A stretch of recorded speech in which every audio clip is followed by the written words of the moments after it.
So the today's topic that we are going to start is the Rowlatt Act. Okay, Rowlatt just पहले आपको पता ये होना चाहिए कि हमने कल के क्लास में क्या पढ़ा था कि जो थ्री सत्याग्रह जो महात्मा गांधी ने चलाया हुआ था, ठीक है ना, चाहे वो चंपारण का हो, ठीक है, इंडिगो फार्मर्स के लिए, या फिर आपका खेड़ा हो पीजेंट्स के लिए, या फिर जो कॉटन मिल वर्कर्स के लिए जो महात्मा गांधी ने हंगर स्ट्राइक किया था अहमदाबाद का। तो तीनों आप देखेंगे कि रिजल्ट हमने देखा है, तो रिजल्ट में हमने देखा कि क्या, that all the three Satyagraha were successful, very successful. ठीक है ना, किसी में कम टाइम लगा, किसी में ज्यादा टाइम लगा, बट अल्टीमेटली होता क्या है कि ये जो तीनों सत्याग्रह होते हैं उसमें गांधी जी को बहुत ज्यादा सक्सेस मिलता है। और जिस तरह से उनको वो बहुत ज्यादा फेमस हो चुके थे, अब उनका जो फेम है वो बहुत ज्यादा इंक्रीज हो चुका था, ठीक है ना। तो बहुत ज्यादा वो पॉपुलर हो चुके थे। महात्मा गांधी ने अपने एक न्यू सिस्टम से, जिसको सत्याग्रह कहा जाता है, ठीक है ना, उसने मतलब इतने पावरफुल ब्रिटिशर्स को भी क्या कर दिया गया, उनको बात को मतलब मानना पड़ा, ठीक है ना। चलो, तो अब उनके पास एक इनकरेजमेंट मिलता है, इनकरेजमेंट। ओके, और इंकरेजमेंट के लिए एक वर्ड यूज किया होगा एनसीईआरटी को, इम्बोल्डेंट कहते हैं। तो इम्बोल्डेंट मतलब क्या हुआ कि उनको जो अपने सक्सेस से क्या मिला, इनकरेजमेंट मिला, ठीक है ना। उसके बाद उन्होंने क्या किया, उन्होंने 1919 में एक और जो नेशन वाइड जो सत्याग्रह है वो स्टार्ट किया था, और वो सत्याग्रह था वो रॉलेट एक्ट के against. We will discuss that what was Rowlatt act, क्यों इंडियंस उससे सेटिस्फाई नहीं थे या खुश नहीं थे, क्या उसमें प्रोविजन थे, इन सारी चीजों के बारे में हम देखेंगे। बट पहले हम इसको देख लें कि एक्चुअली इसकी जरूरत क्या पड़ी। तो अगर आपको कि जो हमारा जो फर्स्ट वर्ल्ड वार, मतलब कि फर्स्ट वर्ल्ड वार में जो इंडिया ने पार्टिसिपेट किया था, खास करके महात्मा गांधी के कहने पे ही क्या हुआ था, लोगों को रिक्रूट किया गया था फोर्सफुली गांव से, ठीक है ना। तो वहां पे हुआ क्या कि लोग तो गए, कई सारे लोग उसमें मारे भी गए, ठीक है ना। इंडिया गेट पे उनका नेम आज भी देख सकते हैं। तो अगर हम उसको देखेंगे कि इंडियन ने पार्टिसिपेट किया, सोल्जर्स यहाँ से यूरोप गए, ब्रिटिशर्स के लिए वो लड़े, किस होप में, इस होप में कि वो क्या होंगे, मतलब कि वो उनको स्वराज देंगे, वो उनको इंडिपेंडेंस देंगे, हम हमारे कंट्री को, ठीक है। बट ये हुआ नहीं, ब्रिटिशर्स ने ऐसा किया नहीं। और जब ये होगा नहीं तो ऑब्वियस सी बात है कि लोगों के अंदर गुस्सा होगा, ठीक है ना, लोगों के अंदर गुस्सा होगा। और इसके ये जो फ्यूचर में होने वाली जो बात है, ठीक है ना, उसको ब्रिटिशर्स काफी अच्छे से जानते थे कि कहीं ना कहीं ने हमने चीट किया हुआ है इंडियंस को, और यहाँ के लोग चुप नहीं बैठेंगे और हमारे अगेंस्ट कुछ काम करेंगे। तो क्यों ना हम कुछ ऐसा एक्ट बनाएं, कुछ ऐसा लॉ बनाएं, जिससे क्या हो, जिससे हम इन रिवोल्यूशनर को, ठीक है ना, जो भी रिवोल्यूशनर हैं, जो भी हमारे अगेंस्ट जा सकते हैं, उनको हम जेल में बंद कर दें, ठीक है ना। तो उसी लिए इंग्लैंड में, ठीक है ना, वहां के जस्टिस से, उनका पूरा नाम है सिडनी, सर सिडनी रॉलेट, उनका नाम था सर सिडनी रॉलेट। तो उसको हम थोड़ा सा आपको बताएंगे सर सिडनी रॉलेट के बारे में, तो ध्यान से सुनिएगा उसको। तो जब ब्रिटिशर्स को ये लगा कि अब हमको क्या करना है, कुछ इस तरह से एक्ट बनाना है, ठीक है ना, जिससे क्या हो जाए, जिससे हम रिवोल्यूशनर को काफी लंबे समय तक जेल में रख सकें, उन पे कोई केस वेस, मतलब कि केस मतलब उनको जल्दी बाहर ना बुलाया जा सके, ठीक है ना। तो इस तरह से उन्होंने क्या किया, उन्होंने एक सर सिडनी रॉलेट, तो आप उनका नेम आप याद रख सकते हैं, not important for board examination. और मैं आपको बता रहा कि केवल आपको बोर्ड से मतलब नहीं होना चाहिए, ठीक है ना।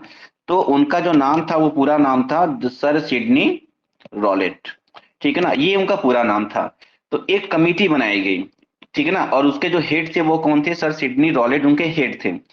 अब कमेटी क्या बना था कि किस तरह से ये जो रिवोल्यूशनरीज हैं उनको हम सप्रेस कर सकें, उनको हम क्या कर सकें, उनके इस मूवमेंट को खत्म कर सकें जो होने वाला है। या कहीं ना कहीं छोटी छोटी चीजें सामने आने लगी थी कि जो प्रॉमिस किया था ब्रिटिशर्स ने वह पूरा नहीं किया, और हम लोग रिवोल्यूशन करेंगे, ठीक है। तो 19 मार्च, ठीक है ना, आपके एनसीईआरटी में केवल मार्च दिया होगा, ठीक है, 19 मार्च 1919 में, ठीक है ना। तो ये जो एक्ट बनाया गया था इनके किसमें लीडरशिप में, आप कह सकते हैं सर सिडनी रॉलेट के, इसीलिए उसको रॉलेट एक्ट कहा गया। क्या कहा गया, रॉलेट एक्ट। और ये कब आया इंडिया में, ये आया मार्च 1919।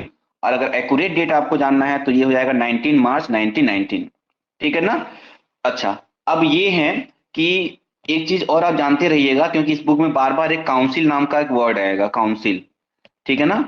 तो एक्चुअली काउंसिल के लोग, काउंसिल इलेक्शन, ये सारी चीजें हम देखेंगे बार बार। तो काउंसिल एक्चुअली होता क्या था, बहुत ज्यादा डिटेल में हम नहीं बताएंगे, कि जैसे ही ईस्ट इंडिया कंपनी को यहाँ से खत्म कर दिया जाता है, ठीक है ना, उसके बाद जो डायरेक्ट जो पावर दे दिया जाता है ब्रिटिश क्राउन को, ठीक है ना, तो वहां पे दो तरह का ऑर्गेनाइजेशन बनाया जाता है, एक जो बिजनेस के मैटर को देखेगा, ठीक है ना, जो ट्रेड करेगा, और दूसरा पॉलिटिकल अफेयर देखेगा, पॉलिटिकल अफेयर, कि यहाँ पे किस तरह से रूल्स बनाया जाए, कैसे रेगुलेशंस बनाया जाए, क्या क्या चेंजेस होने चाहिए, ठीक है ना। तो ये जो ग्रुप था इसी को काउंसिल कहा जाता था। पहले तो इसमें केवल ब्रिटिशर्स थे, ठीक है ना। फिर बाद बाद में जैसे हमारा कॉन्स्टिट्यूशनल डेवलपमेंट होता है, उसमें कुछ इंडियंस को भी क्या किया जाता है, इसमें शामिल कर लिया जाता है, इंक्लूड कर लिया जाता है, ठीक है। तो जब ये एक्ट बन रहा था तो जो इंडियन मेंबर्स थे, ध्यान से सुनना, इस काउंसिल में, अब इस काउंसिल का जो पूरा नाम तो देखेंगे तो होगा इंपीरियल लेजिस्लेटिव काउंसिल, ठीक है ना। उसका नाम क्या क्या, इंपीरियल लेजिस्लेटिव काउंसिल। तो इस काउंसिल में जो ब्रिटिशर्स थे वो तो खैर उन्हीं के साथ रहेंगे, लेकिन जो इंडियन मेंबर्स थे इसमें, ठीक है ना, जो इंडियन मेंबर्स थे वो इसके टोटली अगेंस्ट थे, और जितने भी इंडियन मेंबर्स थे वो पूरे यूनाइटेड, इसको कहा गया यूनाइटेड अपोजिशन। तो पूरे इंडियन मेंबर्स ने क्या किया, मिल के क्या किया, इसको अपोज किया कि ये जो एक्ट है वो सही नहीं है, ठीक है ना, और इसको वापस लेना चाहिए। फिर भी अपोजिशन के बाद भी जो गवर्नमेंट जो है उन्होंने क्या किया, रॉलेट एक्ट को इंडिया में इंक्लूड किया, उसको पास किया। अब देखते हैं कि इस रॉलेट एक्ट में ऐसा था क्या कि हमारे जो लीडर्स थे वो बहुत ज्यादा इससे डिससेटिस्फाइड थे, ठीक है ना। एक्सप्लेन करने के लिए आ सकता है that what was Rowlatt act, ठीक है ना। रॉलेट एक्ट क्या था, लास्ट में आपको क्वेश्चन दिखाते रहते हैं और उसको देखते रहिएगा। अभी जब इसको समझ लीजिए कि ये जो रॉलेट एक्ट था, ठीक है ना, ये जो रॉलेट एक्ट था किसने लाया था आपको पता हो गया, फॉर योर जनरल नॉलेज, ठीक है ना। कब आया था, डेट के साथ मैंने आपको बता दिया। इसमें हुआ क्या कि इसको पास किसने किया, जब आप इसको डिफाइन करेंगे तो क्या आप बताएंगे। तो इसको पास किया क्या गया, जो इंपीरियल लेजिस्लेटिव जो काउंसिल थी, ठीक है ना, इसने इसको पास किया। और इसने, अब ये जो एक्ट था वो क्या करता था, तो ये गवर्नमेंट को क्या करता था, इनॉर्मस पावर देता था। इनॉर्मस का मतलब होता है बहुत ज्यादा, ठीक है ना। तो ये गवर्नमेंट को क्या दिया, इनॉर्मस पावर देता है, इतना ज्यादा पावर देता है। और कितना ज्यादा पावर, कि ये कि गवर्नमेंट क्या कर सकती है कि जो जो पॉलिटिकल बिजनेस, अभी जो भी रिवोल्यूशनर हैं या जो भी पॉलिटिकल एक्टिविटीज हो रही हैं, या जिन पे शक हो केवल, ठीक है ना, केवल शक हो कि ये हमारे अगेंस्ट जा सकता है, तो वो क्या करता है कि ये गवर्नमेंट को ये पावर दे दिया कि वो पॉलिटिकल प्रिजनर्स को क्या, या फिर जो रिवोल्यूशनर हैं उनको, उनके डिटेंशन का, ठीक है ना। डिटेंशन का मतलब क्या हुआ कि केवल अगर आपको शक है तो आप उनको क्या करेंगे, जेल में डाल देंगे। तो डिटेंशन का मतलब होता है कैद करना, ठीक है ना। तो क्या हुआ, इस एक्ट के अकॉर्डिंग क्या था कि जो गवर्नमेंट है वो किसी भी रिवोल्यूशनर को क्या कर सकती है, ठीक है, वो कैद कर सकती है, डिटेंशन डिटेंशन उनका हो सकता है, ठीक है। इसके साथ साथ जो प्रिजनर होंगे जिनको कैद किया जाएगा, तो 2 साल तक, 2 इयर्स तक, मतलब क्या होगा, उन पे किसी तरह का ट्रायल भी नहीं होगा। ट्रायल का मतलब क्या होता है, मुकदमा होता है। तो ब्रिटिशर्स ने ये देखा था कि जो रिवोल्यूशनर हैं वो बंद हो जा रहे हैं, लेकिन जो वो अपने वकील के साथ आ रहे हैं और उनको जमानत मिल जा रहा है, वो वापस चले आ रहे हैं। तो उन्होंने कहा कि हम क्या करेंगे, इस तरह का एक्ट बनाए कि उसे मुकदमा ही ना चले, ठीक है ना। तो ना तो कोई आप अपील कर सकते थे, ना कोई आप दलील दे सकते थे, ना तो कोई आप वकील कर सकते थे। तो इसीलिए बिना बिना वकील, बिना दलील, बिना अपील का ये एक्ट कहा जाता था इसको। खैर आपकी ये नॉलेज के लिए हम बता रहे हैं, ठीक है। तो इसलिए यहाँ पे ये हुआ कि आप पे मुकदमा ही नहीं चलेगा, ठीक है ना। आपको 2 साल तक क्या करना है, टाइम के अकॉर्डिंग अगर देखा जाए तो 2 साल तक क्या करना है, आपको जेल में ही रहना है। और 2 साल में आपको पता ही है बहुत सारे डिसीजन को दबा दिया जाएगा, ठीक है। और महात्मा गांधी जो थे इसे टोटली क्या थे, डिसएग्री होंगे। महात्मा गांधी केवल नहीं, जितने भी हमारे रिवोल्यूशनर होंगे, इंडियंस होंगे, वो इसके अगेंस्ट होंगे कि ऐसा ये कौन सा बात है कि आपके आप अभी वो गिल्ट, मतलब कि वो गिल्टी नहीं है, उसने कोई क्राइम नहीं किया है। केवल ब्रिटिशर्स को ये लग लग जाएगा कि ये क्राइम कर सकता है तो उसको जेल में डाल देंगे, ये गलत था, ठीक है ना। महात्मा गांधी अब इसके अगेंस्ट नहीं थे कि हाँ वो तो नॉन वायलेंस में अब एकदम बिलीव करने वाले इंसान थे। तो वो तो ये, अगर ये एक्ट ये कहता कि जो क्राइम करेगा उसको जेल में डालेगा तो ये कभी सपोर्ट नहीं करते। लेकिन केवल आप शक के बेस पे किसी को जेल में डाल देंगे, so it was not good, okay. और इस वजह से क्या हुआ, इस वजह से उन्होंने ये कहा कि ये जो एक्ट है ये एक ब्लैक एक्ट है, ठीक है ना। इसीलिए महात्मा गांधी ने इसको, मींस जो रॉलेट एक्ट है उसको क्या कहा, ब्लैक बिल कहा, ठीक है ना, काला कानून। ब्लैक एक्ट भी हो सकता है, ब्लैक लॉ या ब्लैक बिल, जो भी आप कहना चाहें, ठीक है ना। तो आपको हम बता दे रहे हैं कि अगर क्वेश्चन आ गया, आई डोंट थिंक कि अगर आपके एनसीईआरटी में नहीं है तो नहीं आना चाहिए, फिर भी माइंड में रखे रहिएगा कि महात्मा गांधी ने किस बिल को ब्लैक बिल कहा था। So it was Rowlatt act, ठीक है ना। रॉलेट एक्ट का क्या था, तो एक ऐसा एक्ट था जो जिसको इंपीरियल लेजिस्लेटिव काउंसिल ने पास किया था, ठीक है ना। इवन इंडियन मेंबर्स ने उसको क्या किया था, अपोज किया था। और ये एक ऐसा एक्ट था जिसमें गवर्नमेंट को बहुत ज्यादा पावर मिल जाता है, इनॉर्मस पावर मिलता है, जिसमें जो पॉलिटिकल जो रिवोल्यूशनर थे उनको डिटेन किया जाएगा, जेल में डाला जाएगा, और उन पे 2 साल तक कोई मुकदमा भी नहीं चलेगा। Okay, so obviously Mahatma Gandhi worried होंगे इसके इसके लिए, काफी उनके अंदर गुस्सा होगा, ठीक है ना। बट आपको पता है महात्मा गांधी तो कूल टाइप के इंसान थे, तो वो कभी भी वायलेंस में बिलीव नहीं करेंगे। तो वो चाहते थे कि इसको भी हम क्या करें, इसको भी हम नॉन वायलेंट तरीके से, सिविल डिसओबीडियंस। अब सिविल डिसओबीडियंस का टॉपिक जो हमारा आएगा बाद में, नॉन कॉपरेशन के बाद। बट उसका मतलब समझ जाइए कि जब भी हम नॉर्मल तरीके से बिना वायलेंस के क्या करते हैं, गवर्नमेंट के लॉ को नहीं मानते हैं या उसके उसके लॉ को तोड़ते हैं, तो उसी को अब डिसोबे का मतलब क्या होता है, लॉ को तोड़ना, तो उसी को हम कहते हैं सिविल डिसोबीडियंस, ठीक है ना। तो बिना वायलेंस के, मतलब नॉन वायलेंट तरीके से अगर हम किसी गवर्नमेंट के लॉ को अगर तोड़ते हैं, ठीक है ना, या उसके लॉ को नहीं मानते हैं, तो उसको हम कहते हैं सिविल डिसोबीडियंस, जो कि महात्मा गांधी ने नमक कानून तोड़ के, मतलब सॉल्ट लॉ को तोड़ के क्या किया था, सिविल डिसोबीडियंस मूवमेंट स्टार्ट किया था ब्रॉड लेवल पे, ठीक है। चलो, अब हम आते हैं क्या, तो मेन मेन जो चीजें हैं आपको मैंने आपको यहाँ पे बताया। महात्मा गांधी ने इसको क्या कहा, ब्लैक बिल कहा। और इस वजह से महात्मा गांधी ने कहा कि हम पूरे नेशन में, पूरे कंट्री में अब हम क्या करेंगे, अब हम पूरा एक सत्याग्रह स्टार्ट करेंगे, एक और सत्याग्रह। और उस सत्याग्रह को कहा गया क्या, रॉलेट सत्याग्रह। आपके माइंड में ये रहना चाहिए कि रॉलेट सत्याग्रह महात्मा गांधी ने स्टार्ट किया था। किसके बाद, ये जो आपका आप कह सकते हैं जो ये तीनों तीनों सत्याग्रह स्टार्ट हुआ, उसके बाद महात्मा गांधी ने, अब ये है आपका किस पे, पूरे नेशनल लेवल पे। वो तो जो सत्याग्रह था वो एक पार्टिकुलर प्लेस के लिए था, बिहार के लिए था, दो आपका गुजरात के लिए था। लेकिन अब महात्मा गांधी ने ये जो रॉलेट एक्ट शुरू किया, वो पूरे वो क्या हुआ, वो नेशन वाइड सत्याग्रह था। तो महात्मा गांधी का पहला नेशन वाइड सत्याग्रह, अगर आपसे क्वेश्चन आता है आपके किसी फ्यूचर की एग्जामिनेशन में, तो आप बताएंगे कि ये रॉलेट सत्याग्रह था, ठीक है ना। तो रॉलेट सत्याग्रह में क्या हुआ, तो 6 अप्रैल को, ठीक है ना, 6 अप्रैल को, आपको पता है ये 19 मार्च को वो आया था, और थोड़ा सा उसके अगेंस्ट लोग गए। बट 6 अप्रैल को महात्मा गांधी ने डिसाइड किया कि अब हम क्या करेंगे, अब हम वर्ल्ड वाइड क्या स्टार्ट करेंगे, हड़ताल स्टार्ट करेंगे ना, ठीक है।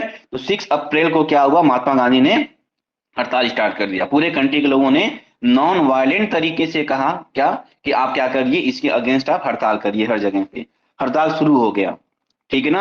रैलीज मीटिंग्स होने लगी, ठीक है ना, जो वर्कर्स हैं वो अपना काम धाम बंद करके वो स्ट्राइक पे चले गए, ठीक है ना। और जो भी चीजें हैं, चाहे वो रेलवेज हो, चाहे वो शॉप्स हो, हर एक चीज को क्या कर दिया गया, बंद कर दिया गया, ठीक है ना।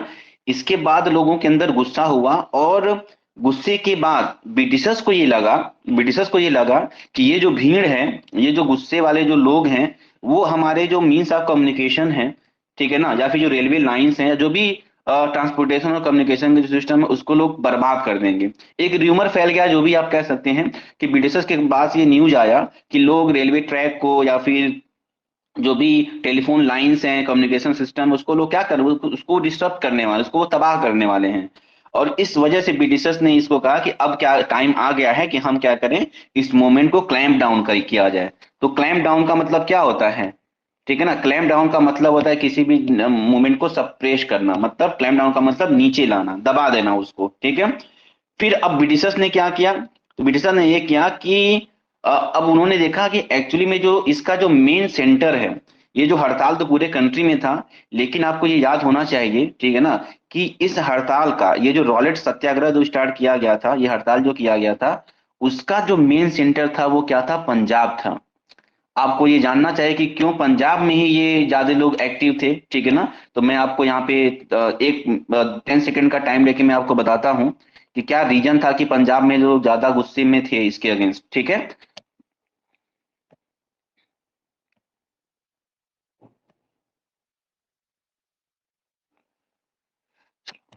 तो इसमें अगर आप मैप को देखें, ठीक है ना, अगर मैप को देखिए और यहाँ से आप याद करिए, क्या याद करिए, कि अगर हम पंजाब स्टेट की अगर बात करें, आपको पता भी है, ठीक है ना, अगर कहीं ना कहीं से आप पॉलिटिकल में जानते होंगे, तो पंजाब का एरिया ये देखिए।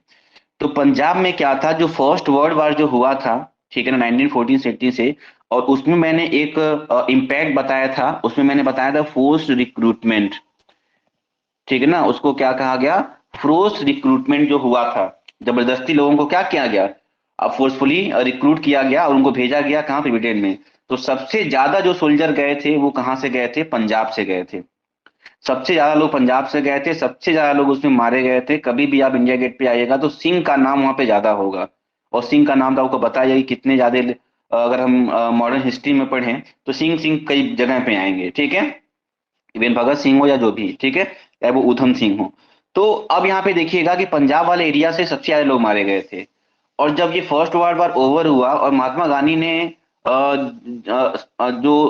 वो क्या किया था, महात्मा गांधी को छोड़िए, जो ब्रिटिशर्स ने धोखा दिया था इंडिया को, ठीक है ना, तो उससे जो सबसे ज्यादा जो गुस्सा था वो पंजाब में था, ठीक है ना। तो वहां के लोगों ने कहा कि किस तरह से हमारे लोग मारे गए और हमको फ्रीडम भी नहीं मिला, ठीक है। और इसके बाद जब रॉलेट एक्ट आया तो उसके बाद इनका गुस्सा तो एकदम जबरदस्त हो गया कि मतलब कि हम वेट कर रहे हैं कि हमको स्वराज मिले, हमको फ्रीडम मिले, और ये हमारे ऊपर क्या ला रहा है, रॉलेट एक्ट ला रहा है।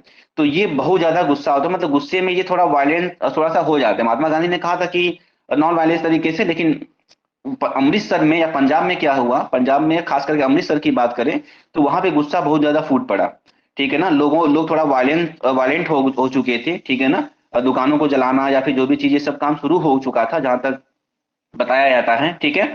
तो उसके बाद अब ब्रिटिशर्स को लगा कि अब यहाँ से हम क्या करेंगे, अब यहाँ से हम लीडर्स को, जो भी मेन जो क्या है, जो लीडर्स हैं यहाँ के, जो ये काम करवा रहे हैं, उनको हम अरेस्ट करेंगे अब, ठीक है। तो फिर जो लोकल लीडर्स है, मतलब जो अमृतसर के जो लीडर्स थे, ठीक है ना, वो क्या हुआ, उनको जेल में मतलब बंद किया जाने लगा। ब्रिटिशर्स ने कहा क्या कि इन लीडर्स को अगर बंद कर देंगे तो ये जो बवाल चल रहा है, ठीक है ना, वो क्या हो जाएगा, वो डाउन हो जाएगा, ठीक है। चलो, फिर क्या हुआ, फिर आप यहाँ पे देखेंगे कि अब लोकल लीडर्स को क्या किया गया, उनको उठा के जेल में डाला गया। तब महात्मा गांधी जो कि उसमें महाराष्ट्र में थे, जब उनको ये न्यूज पता चलता है क्या कि इस तरह से काम यहाँ पे हो रहा है, जो प्रिजनर्स हैं, ठीक है ना। अब ये सब क्या 6 से 7 तक की बात है, 6 से स्टार्ट हुआ हड़ताल और 6-7 की ये बात है। 8 अप्रैल को महात्मा गांधी, ठीक है ना, यहाँ से निकलते हैं, ठीक है ना, 8 अप्रैल को यहाँ से निकलेंगे। लेकिन उनको रास्ते में ही क्या किया जाता है, उनको रोक दिया जाता है, और उनको मतलब वो दिल्ली जाने वाले थे और दिल्ली से भी फिर वो पंजाब जाने वाले थे, ठीक है ना। तो उनको मतलब दिल्ली जाने से मना कर दिया गया, एक तरह से उनको अरेस्ट कह सकते हैं, अरेस्ट करके वापस उनको कहाँ पे भेज दिया गया, मुंबई में भेज दिया गया, महाराष्ट्र में भेज दिया गया, ठीक है ना। तो दिल्ली में महात्मा गांधी की एंट्री भी क्या हो गई, बैरियड हो गई, मतलब कि ब्लॉक हो गई, कि अब वो दिल्ली में नहीं जा सकते हैं। क्योंकि वो लगता था ब्रिटिशर्स को कि अगर वहां जाएंगे तो ऑब्वियस सी बात है, लोग और ज्यादा उनको इंकरेजमेंट मिलेगा और ज्यादा सपोर्ट मिलेगा और वो और ज्यादा वायलेंट हो सकते हैं। इस वजह से महात्मा गांधी का वहां जाना ब्रिटिशर्स को अच्छा नहीं लगा या सही नहीं लगा, और इस वजह से उनको वहां पे वापस कर दिया गया, ठीक है ना। फिर क्या हुआ, अब यहाँ पे देखिए, उसी टाइम, ठीक है ना, अगर थोड़ा सा अगर हम बात करें कि 8 अप्रैल का बात हो गया, अब हम थोड़ा सा 9 अप्रैल की बात करें। तो मैंने आपको क्या बताया, ब्रिटिशर्स ने क्या सिस्टम एडॉप्ट किया था कि हम क्या करेंगे, हम अब जो भी पॉलिटिकल एक्टिविटीज जो होंगे, ठीक है ना, जो पॉलिटिकल लीडर्स होंगे जो ये काम करवा रहे हैं अमृतसर में, उनको हम बंद कर देंगे। चलो ठीक है। 9 अप्रैल को वहां पे दो इंपॉर्टेंट लीडर्स होते हैं, एक का नाम था डॉक्टर सत्यपाल, ठीक है ना, एक का नाम था डॉक्टर सत्यपाल और दूसरे का नाम था क्या, सैफुद्दीन किचलू, ठीक है ना, सैफुद्दीन किचलू। तो डॉक्टर सत्यपाल और सैफुद्दीन किचलू नाम के जो दो लीडर्स थे, ठीक है ना। तो इसके बाद और सैफुद्दीन किचलू जो थे वो बहुत बड़े लीडर थे मुस्लिम्स के, ठीक है ना, बहुत बड़े लीडर थे।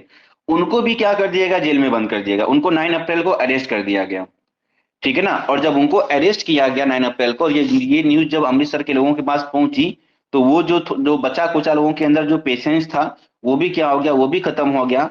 और 10 अप्रैल को क्या हुआ, 10 अप्रैल को लोगों ने क्या किया, लोगों ने जो भी जहां पे चीजें उनको मिलती थी, चाहे वो बैंक्स हो, पोस्ट ऑफिसेज हो, जो भी रेलवे स्टेशन हो, वहां पे उन्होंने उसको तबाह करना शुरू कर दिया। एक तरह से आप कह सकते हैं कि वहां पे उनको वो खत्म करना शुरू कर दिया, जलाना शुरू कर दिया, गिराना शुरू कर दिया।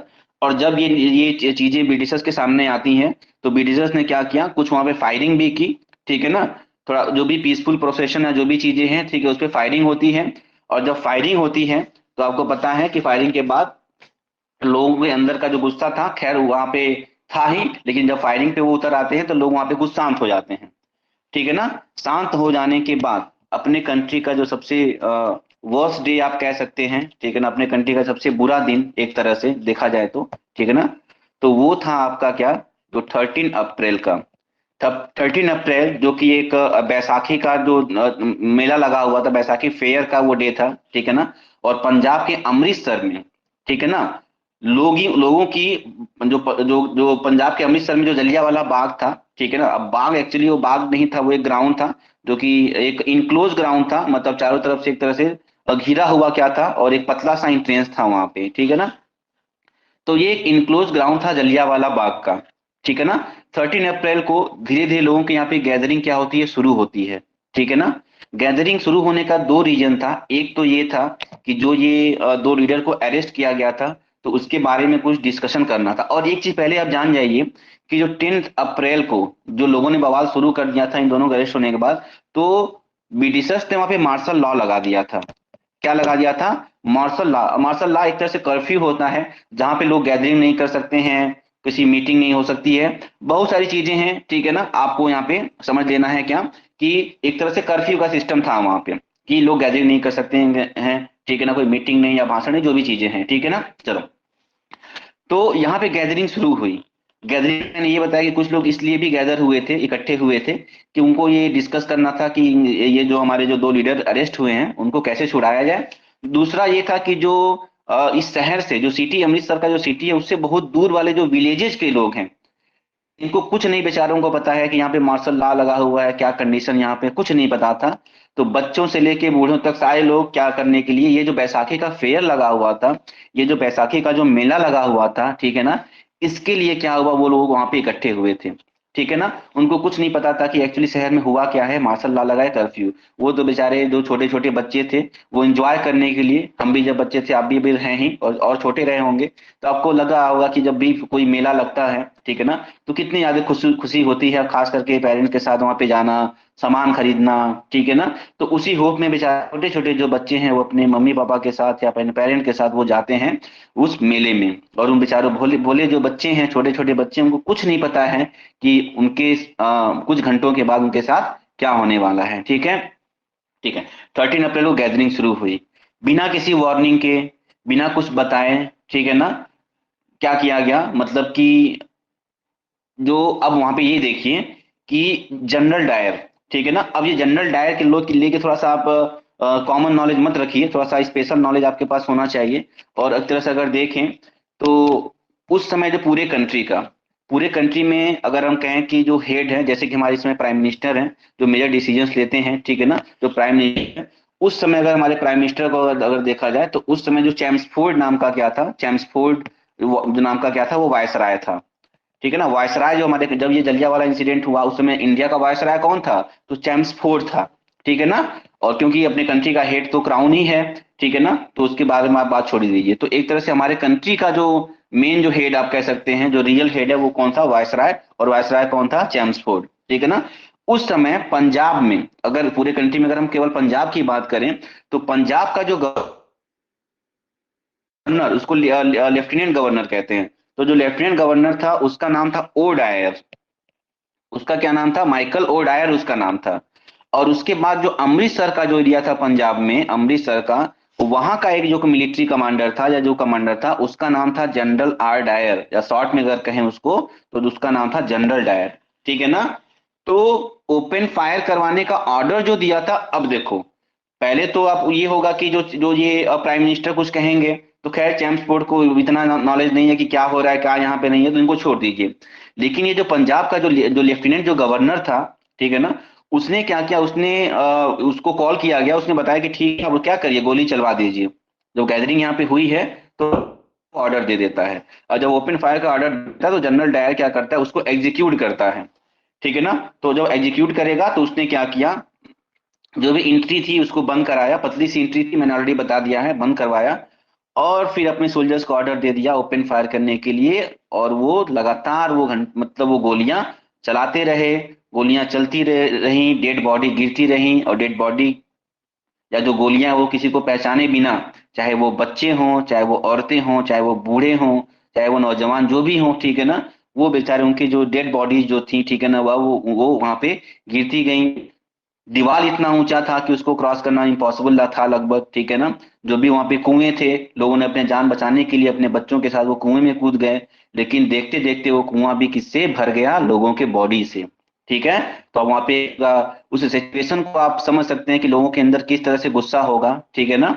मतलब जो गुस्सा आपको इस समय आ रहा होगा, ठीक है ना, कि आपके सामने वो चीजें नहीं है, कितने सालों पहले की ये बात हम कर रहे हैं, ठीक है ना। तो जो उस समय रहे होंगे, उनका गुस्सा हमारे गुस्से से 1000 गुना होगा। और ऐसे ही नहीं वो लोग शहीद हुए, ऐसे नहीं लोगों ने असेंबली में बम फेंका, ठीक है ना, ऐसे ही नहीं लोगों ने उधम सिंह जैसे लोगों ने माइकल ओडायर को मारने के लिए 21 साल का इंतजार किया, और 1940 में, आप 1940 का जो टाइम था वो वहां पे ब्रिटेन में, इंग्लैंड में गए, वहां पे माइकल ओडायर को उन्होंने क्या किया, गोलियों से भून दिया, और वहीं पे उनको फांसी भी हो गई, ठीक है ना। तो जो गुस्सा आपके मन में इस होगा, वो गुस्सा क्या था, वो गुस्सा उन समय के लोगों के बीच में जो उन्होंने डायरेक्टली देखा हुआ था, उसका एक्सपीरियंस किया था, उन लोगों का गुस्सा भी आप समझ सकते हैं। और गुस्से में ही बड़ी बड़ी चीजें क्या होती हैं, चाहे वो गलत हो या फिर कोई इम्पॉसिबल जो चीजें हों। खैर, ठीक है। तो इसमें आपको कई लोग कहते हैं कि जनरल डायर को उधम सिंह ने मारा था। जो जनरल डायर तो 1927 के आसपास वो इतना उसका क्रिटिसाइज हुआ, इसका तो क्रिटिसाइज हुआ, ठीक है ना। तो वो बीमारी से ही मर गया था, बट ओ डायर को ही, वो ये जो गवर्नर था, लेफ्टिनेंट जो गवर्नर था, ठीक है ना, उसको मारा था उधम सिंह ने 1940 में, ठीक है ना।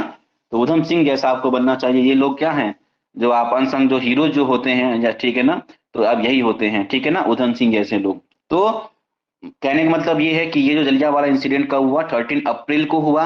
और जो 13 अप्रैल को क्या होता है, ये जो इंसिडेंट होता है, ठीक है ना, जो हमारे हिस्ट्री का सबसे वर्स्ट डे आप कह सकते हैं, जिसमें मारे गए तो लोग थे हजारों लोग, लेकिन गवर्नमेंट के डाटा में कहीं 300 बताया जाता है, कहीं 80 बताया जाता है, अलग अलग डाटा है, ठीक है। चलो, अब यहाँ पे इसको देखिए कि कुछ नॉलेज भी आप रखिएगा कि ये इंसिडेंट इतना ज्यादा बुरा था हमारे इंडियंस के लिए। तो जो महात्मा गांधी को एक टाइटल मिला हुआ था, उसको केसरे हिंद कहा जाता, केसरे हिंद, ठीक है ना। इस जानते हो कब मिला था ये केसरे हिंद? तो जब महात्मा गांधी ने जो ये फोर्स रिक्रूटमेंट करवाया था, भर्ती करवाया था, तो ब्रिटिशर्स ने खुश होके, तो दो लोगों को टाइटल मिलता है, या तो उनके चमचे रहे हों, ठीक है, या तो ब्रिटिशर्स के चमचे रहे हों, उनको टाइटल मिलता था। और दूसरा ये था कि वो बहुत बड़े लोग हैं, बहुत अच्छी पर्सनालिटी उनकी थी, कि उनको मजबूरी में टाइटल देना पड़ा। तो महात्मा गांधी ने क्योंकि फोर्स रिक्रूटमेंट करवाया था, और इस वजह से उनको केसरी हिंद का टाइटल दिया गया। इसी तरह से रविन्द्रनाथ हुड का टाइटल दिया गया था, नाइट हुड। तो इन क्या किया, अपने टाइटल को वापस कर दिया, ठीक है ना। टाइटल को वापस करने का मतलब क्या होता है कि अब हम आपसे खुश नहीं हैं, अब हम आपसे कोई रिलेशन नहीं रखना चाहते। तो ये आपके एग्जामिनेशन में क्वेश्चन आता है कि महात्मा गांधी ने, अभी कई लोगों ने, काउंसिल के मेंबर, कोई शंकर नाम के कोई थे, उन्होंने भी टाइटल वापस किया था, बट वो आपको नहीं जानना है। आपको ये जानना है कि जो ये केसरी टाइटल है वो किसने छोड़वाया था, तो वो महात्मा गांधी ने छोड़ा था। और फिर नाइटहुड का जो टाइटल है, ठीक है ना, वो किसने छोड़ा, रविन्द्रनाथ टैगोर ने, ठीक है ना। किसने छोड़ा ये, और क्यों छोड़ा? नाइटहुड की जो उपाधि है या फिर जो टाइटल है, वो क्यों छोड़ा रविन्द्रनाथ टैगोर ने? Because of the incident of Jallianwala Bagh, ठीक है। चलो, तो अब आप इसको देख सकते हैं क्या, कि किस तरह से ये इंसिडेंट होता है और किस तरह लोगों ने टाइटल छोड़ा। तो इसका ओवरऑल बहुत ज्यादा अपोज होता है। बट आपको ये भी जानना चाहिए कि जब ये माइकल वो डायर वापस जाता है, जनरल डायर की बात छोड़ दीजिए, जब वो वापस वहां ब्रिटेन में जाता है, तो उसको वहां पे लोग कुछ पनिशमेंट नहीं देते हैं, इवन उसको क्या करते हैं, अवार्ड मिलता है कि जो तुमने किया इंडिया में वो काफी अच्छे तरीके से किया, और उसको एक तलवार मिलता है। कोई सम्मान देने वाला कोई स्वॉर्ड था, ठीक है ना, उसको तलवार से सम्मानित किया जाता है, ठीक है ना। आप सोच सकते हैं कि कितने क्रूवल थे वो ब्रिटिशर्स, ठीक है। फिर जनरल ने अपना एक स्टेटमेंट दिया था बाद में, कि जो ये मैंने काम करवाया था वो केवल इसलिए करवाया था ताकि लोगों के अंदर हम क्या सकें, एक मोरल इफेक्ट का मतलब यहाँ पे इससे है कि एक इंटरनली इतना डर पैदा कर देना सत्याग्रहियों के बीच में, इतना टेरर और एव एव का मतलब क्या होता है, एवी भी इसको कहते हैं फियर, कि इतना आतंक और कितना डर उनके अंदर पैदा कर देना कि वो फ्यूचर में हिम्मत ना करें कि इस तरह का काम हम कुछ करेंगे। लेकिन उन बेवकूफों को क्या पता था कि आगे जो होने वाला है वो इससे ज्यादा खतरनाक होगा, किसके लिए, ब्रिटिशर्स के लिए, ठीक है। चलो, तो आपको ये पैराग्राफ, अब टाइम नहीं देंगे, पैराग्राफ जहां पे जलियांवाला बाग वाला पैराग्राफ है, उसको मैंने आपको क्या कर दिया, उसको आपको एक्सप्लेन कर दिया है, कुछ चीज आपसे छूटेगा नहीं। नेक्स्ट अगर हम आपको बताएं, तो जो नेक्स्ट पैराग्राफ है, ठीक है ना, इसका नेक्स्ट वाला पैराग्राफ जहां पे लिखा है क्या, as the news of Jallianwala Bagh, तो वहां पे ऊपर लिख देंगे आप रिजल्ट और रिएक्शन। क्वेश्चन आ जाता है उससे, क्वेश्चन आता है कि जलियांवाला बाग का, अब उसको एक्सप्लेन करना होगा तो पीछे आप पॉइंट वाइज एक्सप्लेन कर देंगे, मैं आपको क्वेश्चन भी दिखाऊंगा। उसका रिएक्शन पूछता है कि क्या रिएक्शन था लोगों का, ठीक है ना। मतलब कि ये जलियांवाला इंसिडेंट जब हो गया तो लोगों का क्या रिएक्शन था, तो जो नेक्स्ट पैराग्राफ है वो रिएक्शन से है। तो ताकि आपको एग्जामिनेशन टाइम में क्या हो, आपको दिक्कत ना हो, इस वजह से मैं आपको क्या कर रहा हूँ, पहले ही बता दे रहा हूँ कि आप वहां पे क्या करेंगे, ऊपर हेडिंग दे देंगे रिएक्शन का, लोगों का रिएक्शन क्या हुआ। ऑब्वियस सी बात है, इतना बड़ा क्राइम होगा तो लोग सड़कों पे आएंगे, ठीक है ना। और खास करके जो नॉर्दर्न इंडिया के जो लोग थे वो सड़कों पे आए, क्योंकि वो चीजें नॉर्दर्न इंडिया में ही हो रही थी, पंजाब उत्तर प्रदेश जो भी चीजें हैं, लोग स्ट्राइक करने लगे, पुलिस से उनका झगड़ा हुआ, गवर्नमेंट बिल्डिंग को तोड़ा गया, ठीक है ना। और इसके रिस्पॉन्ड में, क्योंकि क्योंकि रॉलेट एक्ट ऐसा नहीं है कि तुरंत खत्म कर दिया गया। आई थिंक रॉलेट एक्ट 19 में आया था, 3 साल तक वो रहा था, 1929-21 तक रहा था वो, ठीक है ना। तो रॉलेट एक्ट का बेस बना के लोगों को क्या किया, लोगों को बहुत ब्रूटली मारा गया, ठीक है ना। तो आप इस पैराग्राफ को आराम से पढ़ लेंगे, केवल यही लिखा होगा कि किस तरह से जो जो नॉर्दर्न इंडिया के जो सिटीज थे या भी जो भी टाउन्स के जो लोग थे, वो हड़ताल करने लगे, लोग पुलिस से झगड़ा हुआ, गवर्नमेंट बिल्डिंग्स पे वो अटैक करने लगे। और उसके रिस्पॉन्ड में, ठीक है ना, गवर्नमेंट ने क्या किया, बहुत ब्रूटल रिप्रेशन किया, बहुत दर्दनाक तरीके से लोगों को मारा। कैसे कैसे मारा, आप इसमें इसमें समझ सकते हैं। तो उनको बहुत ज्यादा ह्यूमिलिएट किया गया, टॉर्चर किया गया। कैसे? तो सबसे पहले जो सत्याग्रही थे, ठीक है ना, सत्याग्रही थे, उनको क्या करवाया जाता था, उनका जो नाक है, ठीक है ना, उसका जो नोज है, उनको जमीन पे रगड़वाया जाता था, ठीक है ना। उनको पकड़ लिया गया, उनको फोर्स किया गया कि आप क्या करिए, नाक को, इवन जो सोल्जर्स होते थे उनके जूते को भी, और जो जो जमीन थी, ठीक है, उनपे उनको नाक को रगड़ना होता था। उनको कहा जाता था कि उनको क्या किया था, जो इसकी जो सड़कें होती थी उनपे वो वहां पे मतलब कि कहता कि आपको चल के नहीं जाना, रेंग के जाना है, ठीक है ना। उनका कपड़ा कपड़ा निकलवा के उनको क्या किया था, उनको कहा था कि आप रेंग के चलिए। क्रॉल का मतलब क्या होता है, रेंगवाया जाता था उनसे। और इसके साथ साथ जहां पे वो मिलते थे, ठीक है ना, इनके जो ऑफिसर या जो भी, उनको सल्यूट करना, सलाम करना पड़ता था, ठीक है ना। इसके साथ साथ जो पीपल जो भी लोग थे, ठीक है ना, जहाँ पे मिलते थे, उनको कोड़े, फ्लॉग, फ्लॉग का मतलब क्या होता है, फ्लॉग एक वर्ड आएगा, आप जब पढ़ेंगे उसको, तो फ्लॉग का मतलब होता है क्या, कोड़ों से मारना, ठीक है ना। तो उनको कोड़ों से मारा जाता था। इसके साथ साथ कुछ ऐसे विलेजेस जो लगता था कि यहाँ के लोग क्या कर सकते हैं या फिर से कुछ नया मूवमेंट कर सकते हैं, तो वहां पे एक नेम याद रखेगा, जो गुजरन वाला एक विलेज है, कहाँ पे, पंजाब में। अब वो डिवीजन के बाद, ठीक है ना, वो कहाँ पे चला गया, पाकिस्तान में चला गया है। तो वहां पे बॉम्बिंग भी की गई, मतलब वहां पे बम भी फेंक के लोगों को मारा गया, ठीक है ना। और जब महात्मा गांधी को ये लगा क्या, कि ये जो चीजें हो रही हैं, इट मीन्स कि ये जो इतना वायलेंस अब बढ़ चुका है, तो महात्मा गांधी जब भी देखते थे कि वायलेंस हो गया, चाहे वो ब्रिटिशर्स ही क्यों ना करें, वो हमेशा से अपने मूवमेंट को क्या करते थे, वापस ले लेते थे। तो सेम वी विल सी इन चौरी चौरा, ठीक है ना, जिसमें नॉन कॉपरेशन वो वापस लेंगे। तो यहाँ भी महात्मा गांधी क्या करते हैं, आई थिंक 19, हाँ 19 अप्रैल के आसपास का जो टाइम था, हाँ 19 अप्रैल का ही टाइम था, ठीक है ना। तो उस टाइम तक वो क्या करते हैं, वो इस मूवमेंट को वापस ले लेते हैं, जलियांवाला बाग। तो ये आपका क्या है, ये आपका एक टॉपिक था बहुत ही इंपॉर्टेंट। चाहे वो रोलेट एक्ट के बारे में क्वेश्चन पूछे, आपका जलियांवाला बाग इंसिडेंट पूछे, आपको क्या करना है, आपको इजिली वे में लिख देना है। पहले आप इस पैराग्राफ को पढ़ लीजिए, ठीक है ना। पढ़ने से पहले थोड़ा सा हम क्वेश्चन क्या हम दिखाते हैं, ठीक है ना, दिखाएंगे। पढ़ने से पहले पहले क्वेश्चन दे लीजिए, फिर आप पढ़िएगा, क्योंकि मैं थोड़ा रिकॉर्डिंग मोड पे मैं लगाया हूँ, ठीक है ना। तो उसके बाद मैं इसको बंद कर दूंगा, ओके। तो पहले क्वेश्चन आप देख लीजिए, मैं क्वेश्चन दिखा दूं, उसके बाद फिर आप पढ़िएगा उस पैराग्राफ को, ठीक है। सिंपल सिंपल सा क्वेश्चन है, बट इसका माइंड में रहेगा कि इस तरह से क्वेश्चंस आते हैं, तो आपको क्लियर हो जाएगा वो, ओके।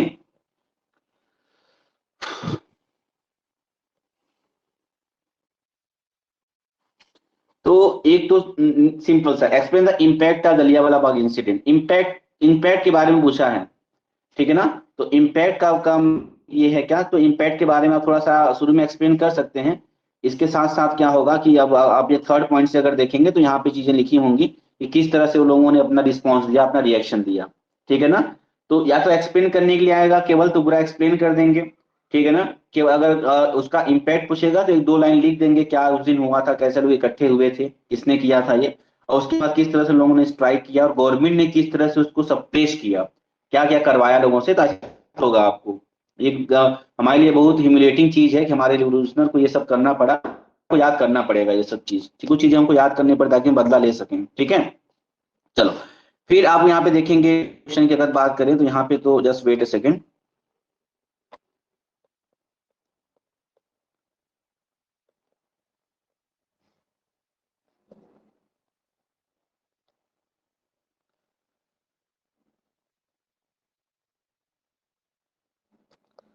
एक क्वेश्चन ये भी देख लीजिएगा आप कि explain the impact of Jallianwala Bagh incident, sorry यही था क्या, यही बताए हैं। हाँ ये नहीं था, एक मिनट, थोड़ा सा चेंज करना है, जस्ट वेट। कहाँ गया एक ही, फिर तो नहीं होगा, फिर देखते हैं कहाँ गया।